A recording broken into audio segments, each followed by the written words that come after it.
saya Fitri Suprati, dosen dari Politeknik Maritim Negeri Indonesia yang berhome base di Diploma 4 Nautika. Saya mengampu mata kuliah Ilmu Pelayaran Datar 1. Di sini saya akan menyampaikan rencana pembelajaran dari mata kuliah yang saya ampu, yaitu mata kuliah Ilmu Pelayaran Datar 1. Mata kuliah ini diberikan kepada mahasiswa semester 1 program studi Diploma 4 Nautika dengan bobot 2 SKS. Mata kuliah ini berisi pokok bahasan tentang pengetahuan dasar dari ilmu pelayaran datar, seperti bentuk dan ukuran bumi, peta laut, katalog peta, koreksi peta, penunjukan arah di bumi, mengukur jarak, dan menentukan posisi kapal. Kemampuan akhir yang diharapkan adalah mahasiswa mampu mengikuti mata kuliah ilmu pelayaran datar dengan mencapai aspek kognitif dari mulai dasar sampai kemampuan berpikir kritis. Di akhir pembelajaran, mahasiswa diharapkan mampu menerapkan ilmu pelayaran datar dalam memahami bentuk dan ukuran bumi, mengetahui jenis dan ciri peta, mengetahui fungsi cara penggunaan katalog, mengetahui bagaimana cara koreksi peta, tahu penunjukan arah di bumi, dapat mengukur jarak, dan dapat menentukan posisi kapal, sehingga dapat melakukan pelayaran secara baik dan benar dalam memelihara navigasi yang aman. Sistem pembelajaran yang digunakan yaitu dengan cara offline, yaitu tatap muka, dan juga menggunakan online, yaitu dengan Google Classroom. Metode yang saya gunakan dalam mengampu mata kuliah ilmu pelayaran datar ini yaitu dengan drilling method, yaitu dengan metode pelatihan yang digunakan untuk melatih kemampuan psikomotorik mahasiswa. Selain itu juga menggunakan case method, yaitu dengan memberikan studi kasus melalui simulasi menggunakan simulator. Dalam berinteraksi dengan mahasiswa, dosen sebagai fasilitator, yaitu dosen memfasilitasi mahasiswa dengan cara memberikan materi dan memberikan contoh langsung dalam menentukan posisi kapal. Selanjutnya, mahasiswa dapat mempraktekkan apa yang telah disampaikan oleh dosen.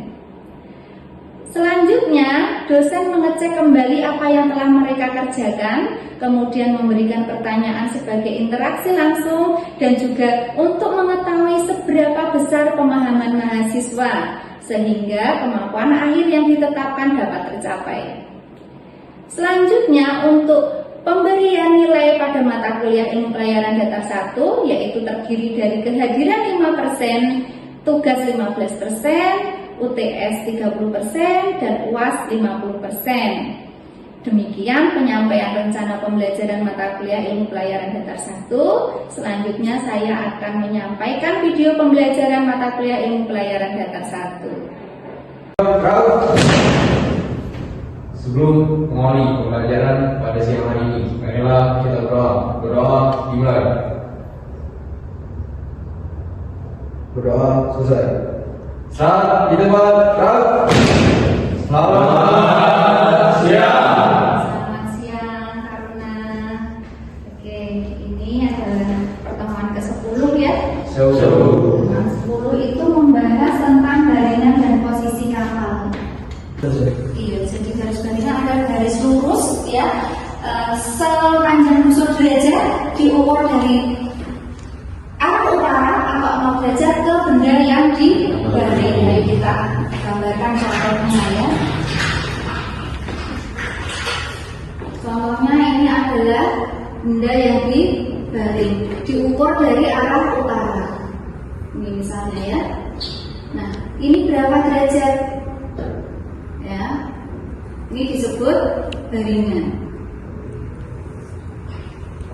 Diukur dari arah utara. Kalau utara sejati berarti baringannya disebut baringan sejati, gitu ya. Kemudian tentang jenis-jenis baringan ada teluk biring, kemudian ada magnetic biring, ada kompas biring dan relatif biring.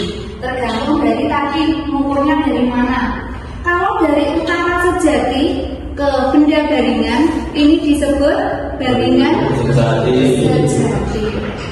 Kemudian kalau mengukurnya dari utara magnetik berarti dari sini ke sini ya.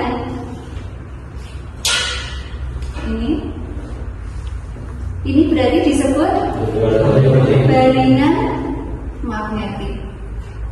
Selanjutnya yang ketiga adalah baringan pedoman. Baringan pedoman itu diukur dari utara pedoman. Misalnya utara pedoman di sini.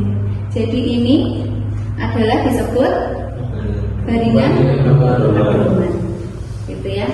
Kemudian ada satu lagi namanya baringan relatif. Baringan relatif itu diukur dari haluan kapal.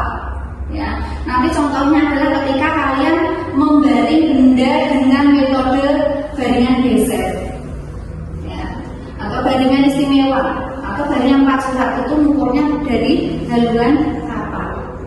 Itu ya kan? Kemudian kalau untuk baringan sejati ini tidak dipengaruhi oleh variasi dan deviasi, ingat dia sudah sejati. Tetapi ketika baringan magnetik dia akan dipengaruhi oleh variasi teman tersebut. Kalau baringan pedoman berarti dia akan dipengaruhi oleh variasi dan deviasi. Gitu ya. Kemudian selanjutnya, ini contoh gambarnya, ini ya dari utara sejati ke benda baringan ini disebut baringan sejati, dari utara magnetik ke benda baringan disebut baringan magnetik, dari utara pedoman ke benda baringan ini disebut baringan pedoman. Nah, misalnya kalau haluan kapal di sini, berarti ini adalah baringan relatif. Nah, seperti ini adalah baringan berdasarkan benda yang dibaring. Ini merupakan baringan penuntun contohnya, ya. Ini dianggap satu benda, ini dibaring satu kali. Kemudian ada baringan silang, ini dua benda berarti ya. Ini baringannya berapa, ini baringannya berapa. Titik temunya itu adalah posisi kapal. Selanjutnya adalah kombinasi baringan dengan jarak. Kita hitung dengan radar baringan benda ini berapa derajat, kemudian jarak dengan kapal kita berapa derajat. Nah, titik potongnya ini adalah posisi kapal. Gitu. Selanjutnya adalah baringan perumahan. Nah, ini adalah kedalaman lautan. Ada 3, 5, 7, 10, 15, 20. Ini adalah kedalaman laut. Adalah baringan dengan geseran, ya. Baringan dengan geseran satu benda dibaring dua kali, misalnya jam 8.20 benda ini dibaring. Ini adalah posisi kira-kira jam 8.20. Kemudian 20 menit berikutnya kita baring benda ini lagi, ya. Posisinya misalnya didapatkan di sini, ini jam 8.20.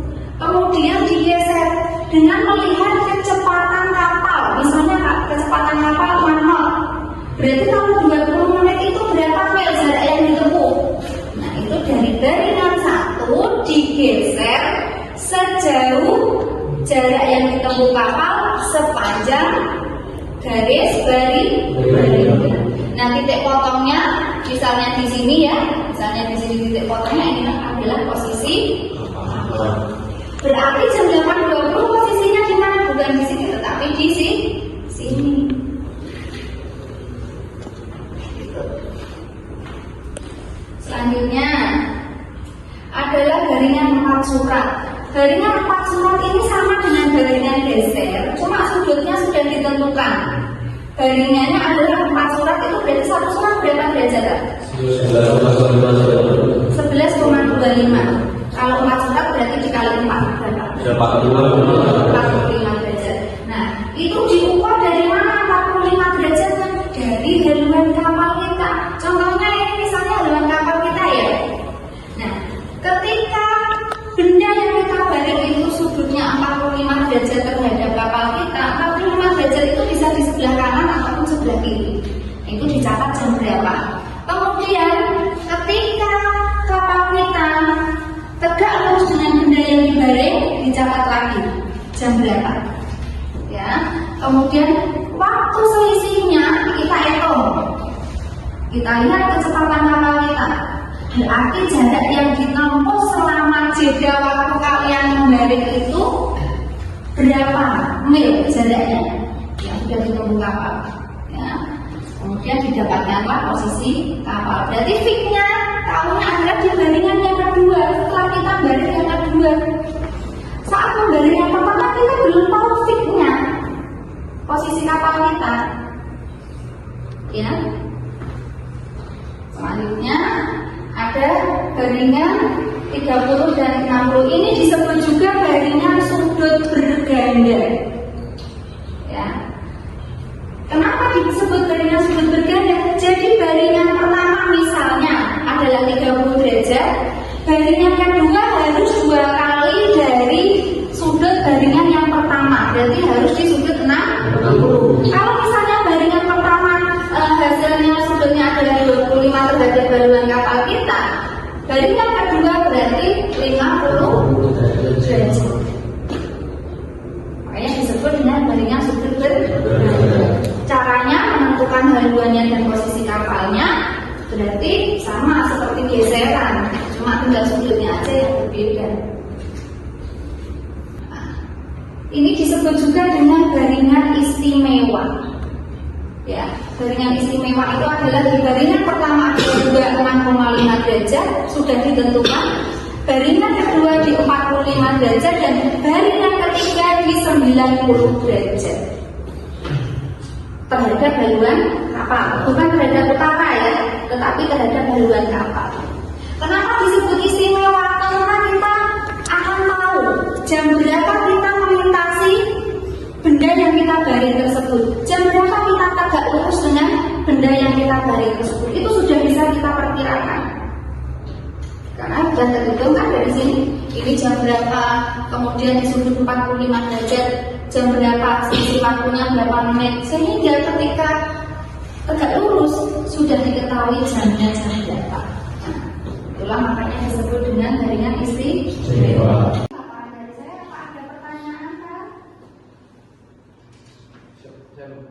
Kemudian memperkenalkan diri, nama Habib Alhamdi, NIT 24130447, Prodi Informatika. Izin bertanya Bu, dari sekian banyaknya baringan yang telah Ibu jelaskan tadi pada kami, untuk baringan yang biasanya sering dipakai di kapal atau sering digunakan untuk membaring, itu jenis baringan yang mana? Terima kasih Fikri atas pertanyaannya ya. Jadi kan ada banyak metode baringan yang kita gunakan untuk menentukan posisi kapal. Itu kan sering dipakai oleh perwira ya, untuk menentukan posisi kapal ya. Itu paling favorit, kita sebut paling favorit itu adalah baringan silang dan baringan dengan jarak. Siap sini. Siap sini memperkenalkan diri, nama Sekarang Prajuga, NIT 24130420. Saya bertanya Bu, jadi dari tadi kan kita bahas baringan Bu, tapi benda apa saja yang memenuhi syarat sebagai baringan Bu? Oke, terima kasih Yoga. Pertanyaan yang bagus ya. Jadi syarat-syarat benda apa aja sih yang bisa kita pakai untuk dibaring gitu ya. Jadi kita lihat dulu apa tujuan kita membaring. Apakah untuk fit position atau untuk menentukan adanya bahaya navigasi atau tidak, kan begitu. Kalau untuk menentukan adanya bahaya navigasi atau tidak, atau mendeteksi benda tersebut, itu tidak ada syarat, semua bisa kita baring ya, kapal lain, kemudian bangkai kapal, bui, suar, tanjung ya, gunung, itu bisa kita baring. Tetapi untuk menentukan fit position kapal itu ada syarat-syaratnya. Syaratnya adalah yang pertama, benda yang kita baring harus kita kenali. Jadi kita harus kenal benda itu dulu. Ya. Apakah benda itu pulau? Apakah benda itu drum yang sedang mengapung-apung? Ya. Ataukah benda itu suar? Ya. Atau benda itu bui? Ya. Kita harus kenali dulu. Yang kedua, benda itu ada di peta. Artinya kalau drum yang sedang terapung, bisa nggak kita baring untuk menentukan fit position? Tidak bisa karena tidak ada di peta. Terus contohnya apa lagi yang ada di peta? Jadi ada di peta juga, harus ada di peta ya. Yang selanjutnya adalah benda tersebut tidak bergerak. Kalau kapal bergerak kan? Kemudian kalau kapal sudah nggak ada di peta dan dia bergerak, artinya dia tidak bisa kita pakai untuk menentukan peak position. Bui ada di peta nggak? Ada, tapi bergerak nggak? Artinya bisa kita pakai untuk menentukan peak position kapal kita nggak? Tidak bisa. Jadi yang ketiga syaratnya adalah benda tersebut tidak bergerak. Selanjutnya, ya syarat selanjutnya adalah apabila ada dua benda yang akan kita baring, maka benda yang dibaring lebih dulu adalah benda yang perubahan baringannya lambat. Ya, setelah itu baru benda yang perubahan baringannya cepat. Jelas kan? Kalau jelas, kita menuju ke simulator untuk kalian praktekkan apa yang sudah saya sampaikan. Gitu ya.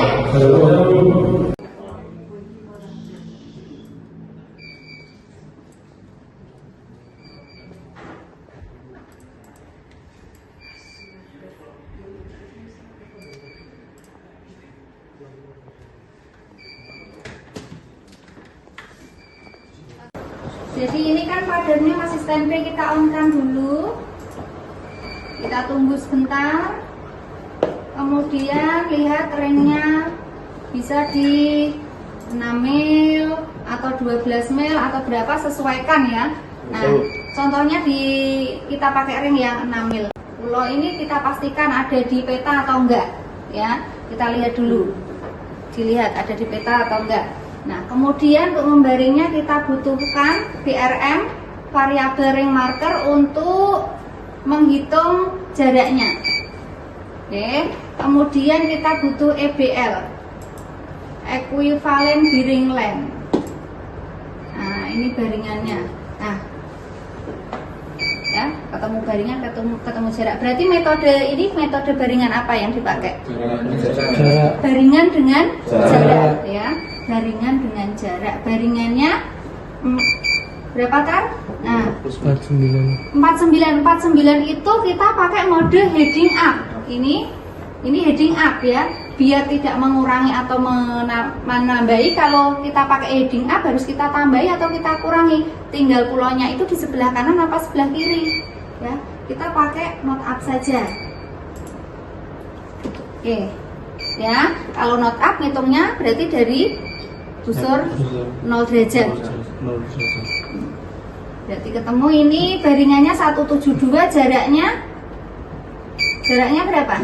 2,5. Kemudian kalau baringan dengan baringan silang maksud saya ya. Kalau dengan baringan silang, nah, mana yang bisa kita pakai untuk metode baringan silang? Coba. Coba tar. Yang mana sama mana kira-kira? Yang ini sama ini. Oke, yang ini ya. Yang ini sama ini bisa kita pakai untuk metode baringan silang. Nih, udah ketemu baringan pulau A berapa derajat? 172. Kemudian baringan pulau B 19,6 20 ya. 20 baru kita baring ke sini. Yang ini berapa tadi Tar? Yang ini berapa? Yang sebelah kanan? Baringannya ketemu 20.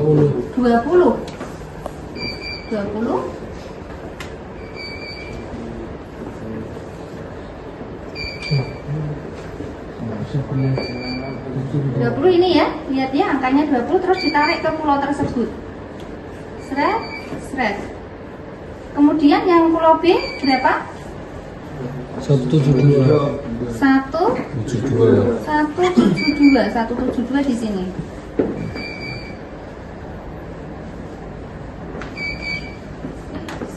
Nah, ya. Perpotongannya ternyata di sini Tar.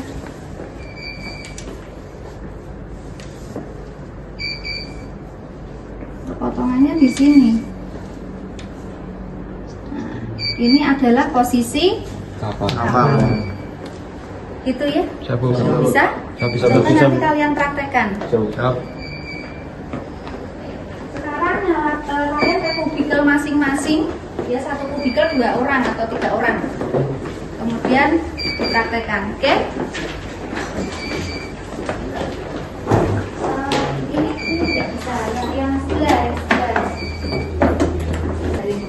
Pakai not up.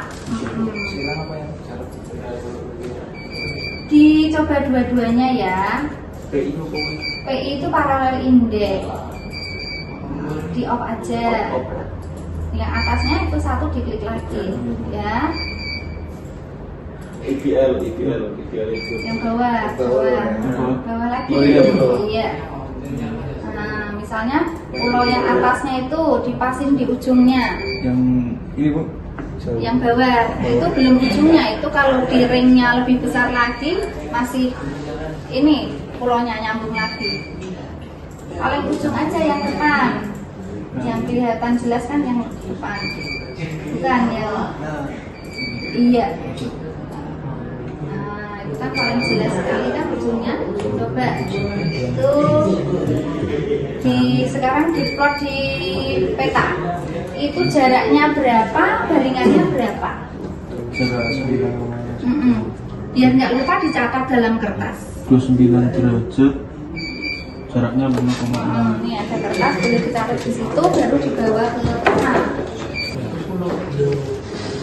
Untuk memastikan tadi pulau yang kalian baring yang mana, ya. Misalnya kalian ragu-ragu, yang mana tadi, yang ini kah, atau yang ini kah, atau yang ini, gitu ya.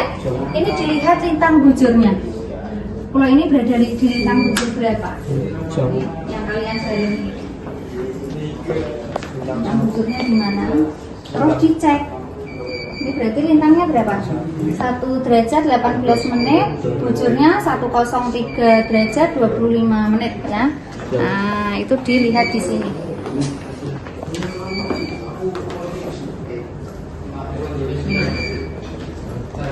Ya, 03. Berarti ini, pulaunya ada ini. Oke, coba praktekin.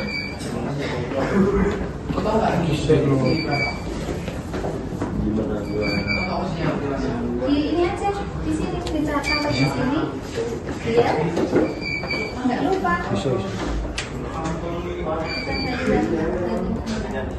Jadi yang ini tadi baringannya berapa? 29.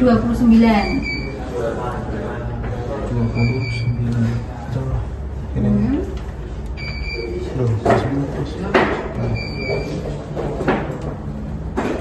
salah Ren. Sebelah ini itu. Kan ntar di sini kan.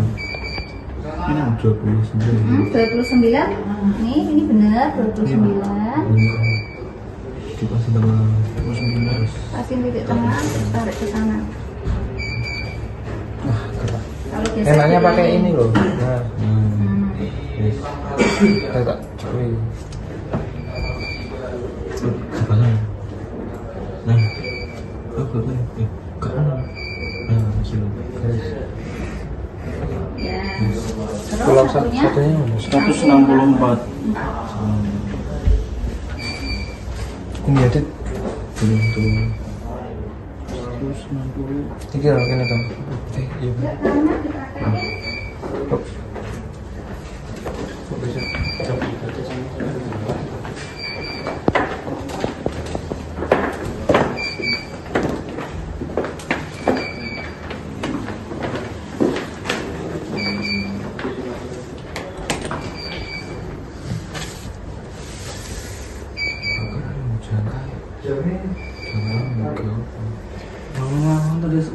Ini tayo biar lugar. Sudah bisa kan kalau sini? Lagi dicoba pakai metode apa? Yang di sini pakai baringan silang mana yang dibaring? Pulau mana yang dibaring? Pulau itu kan kira-kira itu pulau atau benda lain? Benda lain. Harus dipastikan dulu, makanya harus dikenali dulu. Berapa baringan benda pertama? Baringan benda pertama 28 derajat. 28 derajat. Yang kedua Yang kedua 155 derajat. 155 derajat. Sekarang dibaring di peta. Kita cari.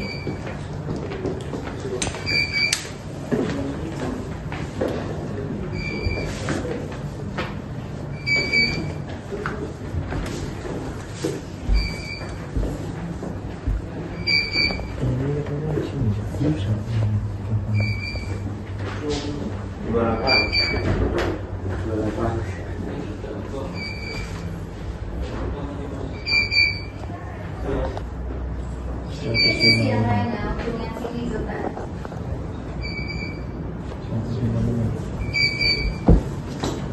Usahakan yang mudah dikenali itu biasanya bagian ujung.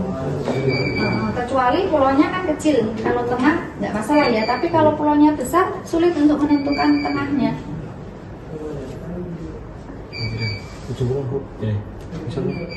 Iya, situ kan pasti nggak salah kan? Kedua. Ini kan ya?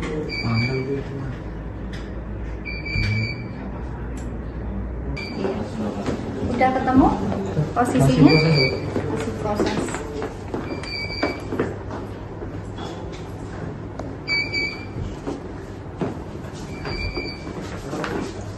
Ini sama pocong.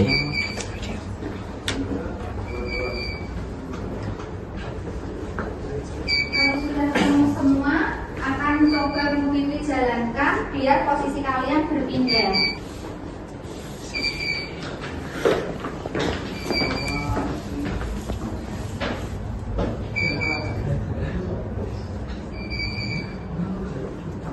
Tuh aku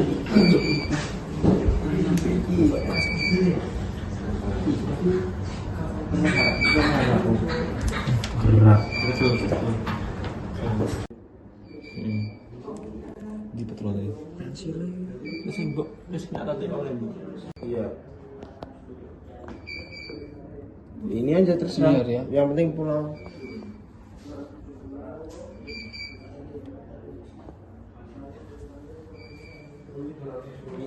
Baring benda darat untuk menentukan posisi kapal ya. Tadi yang sudah kalian praktekkan apa? Metode apa? Dengan jarak Baringan dengan jarak dan baringan silang gitu ya. Kira-kira ada kendala atau ada pertanyaan nggak? Bu, sebenarnya Bu. Iya. Mungkin beberapa dari kami masih ada yang bingung mengenai cara menentukan objek yang dibaring itu dengan yang di radar dengan yang di peta asli. Oh, untuk menentukan atau memastikan ya yang kita baring di radar kalau di peta bendanya yang mana Siap, gitu Bu. maksudnya Siap, Bu. ya. Kita memastikannya di radar harus kita lihat lintang bujurnya berapa. Benda tadi yang kita baring lintang bujurnya berapa, kemudian kita lihat di peta. Di lintang bujur tersebut bendanya tuh yang mana. Nah itu pasti nggak salah. Jelas ya? Ada pertanyaan lagi? Mungkin Cukup. Siap. Kalau sudah cukup, kita cukupkan pertemuan kita pada hari ini ya. Sampai ketemu lagi. Assalamualaikum warahmatullahi wabarakatuh. Waalaikumsalam warahmatullahi wabarakatuh. Terima kasih.